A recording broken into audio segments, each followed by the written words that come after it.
横のスワッグ俺 Излиза, брат, аз нямам желание да излезем, брат, ти лута си. То само някакви простоти, всеки те вънка за пари, гледаш някакви чичковци, братле, с някакви малки такива 16 годишни, примерно. Някакъв пичага ми обяснява, братле, продава там телефони на цигани на пазара. Къде си го е взел от заложената, още не си го е платил, братле, това е едно на вноските още. Примерно.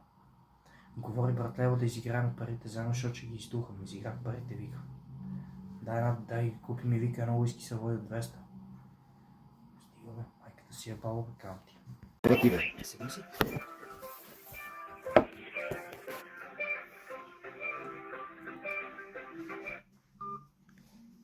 Седи. Ало?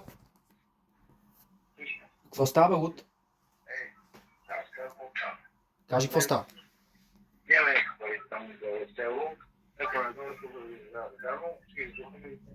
Ако не дойда да изиграваме парите заедно, какво?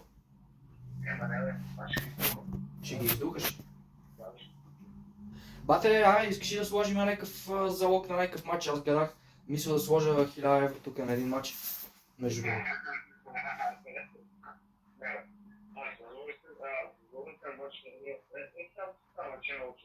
Много сложно. Ферцвар, братле, Лудогорец 2-0 за Ферцвар, братле. Аз имам инфо. Айде ще. Добре. Ама, интереси. На Княжево? На Никола Петков, ама ти пил ли си, бе? Да, бе. В казиното? Ама в казиното ли си, бе, Луд? Да, аз съм влезъл. Това е кръсно. Добре, окей. Какво ще кажа?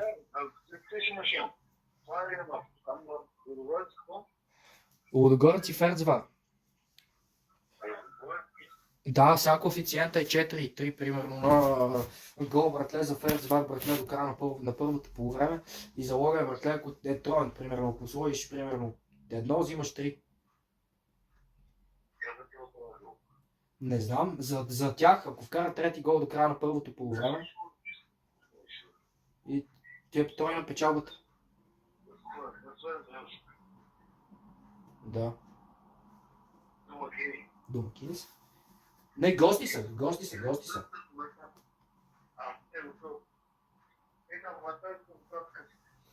Ти сега в момента какво правиш?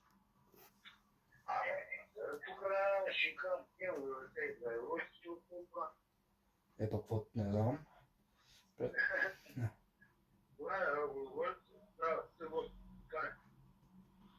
Викаш добре, а?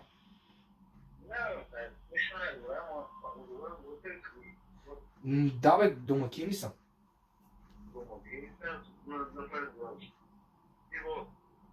Чай, бе, ти телефоните нали ги пазиш, да не ги заложиш само?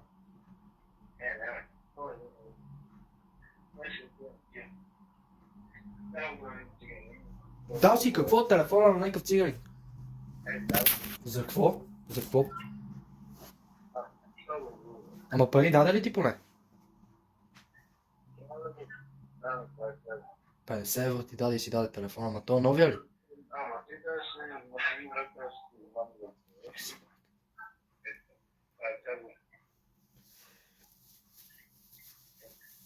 Добре, аре ще ти звънна след малко. Хой по красо село с това пича и гледам някакъв негов приятел. Тая малката е фанал под ръчичка, разбираш ли? А пича е на 50 години сигурно. И е фанал под ръчичка и си ходят нагоре по алеята. Сетили ли сте? Оня отива вика какво става, Маша, оня вика дай 10 евро на детето. Оня после ми вика, не бе, тя на 16 години вика, ама става е без яко, прави свирки, много яко, някакви такива работи, става вика от всекъде, прави си свирки момичето, става да си я ръчкаш да я беме в газа, някакви такива работи, хора на 50 години го говорят това нещо. За 16 годишно момиче смятам. И това трябва да ти е пример. И това, братле, си е, да, това си е нон-стоп. И това е нормално, според. Да, според мен не, според тех е нормално. За какво си даваш телефона, нали, който си откупил от заложната за 80 евро, който струва 290, след това го продаваш на циганин за 50, брато? Разбираш ли го това нещо? Взимаш телефон от едно за 290 евро на изплащане. С кълъвче. На изплащане го взимаш. Той още трябва да си плаща вноските за този телефон. Той е платил само една вноска. Това се случва преди една седмица. Той си го взима днеска, дава 80 евро, вижда някакъв циганин и му го дава за 50. И това ти го виждаш на 19 И това, години. да, го И това виждаш. трябва да ти е за пример. Да. В рамките на една седмица. Пича е в казиното в момента. Идеално.